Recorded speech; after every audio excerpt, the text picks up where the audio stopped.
एक महत्त्वाची बातमी पाहूयात। झिरवाळांचा आक्षेपार्ह व्हिडिओ प्रकरण। या प्रकरणी झिरवाळांनी घडलेल्या प्रकाराची सुनेत्रा पवारांना माहिती दिलेली आहे। माझी काहीही चूक नाहीये, प्रकरणाची चौकशी झाली पाहिजे।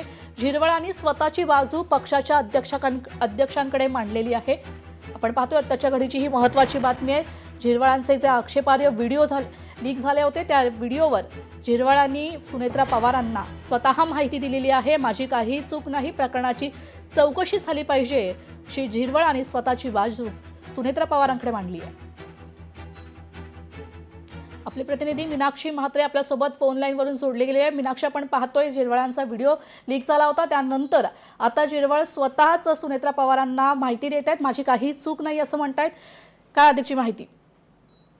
निश्चितच आपण पाहतोय की व्हायरल व्हिडिओ प्रकरणामध्ये नरहरी झिरवळ मंत्री हे अडचणीत आले होते आणि या सगळ्यानंतर त्यांच्या राजीनाम्याची मागणी जी आहे ती विरोधकांकडून करण्यात आली। पण मात्र मंत्री नरहरी झिरवळ यांनी उपमुख्यमंत्री आणि राष्ट्रवादी काँग्रेसचे अध्यक्ष सुनेत्रा पवार यांना फोन करून संपूर्ण घडलेला प्रकार जो आहे तो त्याची माहिती दिलेली आहे आणि नरहरी झिरवळ यांनी स्वतःची बाजू जी आहे ती पक्षाच्या अध्यक्षांकडे मांडलेली पाहायला मिळते।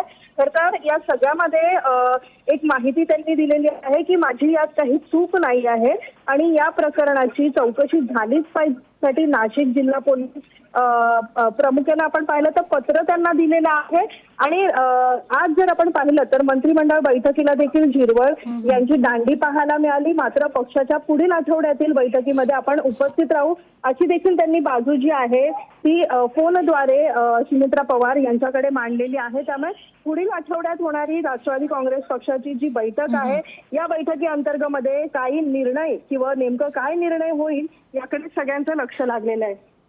निश्चितच धन्यवाद मीनाक्षी, तुम्ही दिलेल्या सविस्तर माहिती करता। लोकशाही मराठी ऐका, पहा, जागरूक रहा।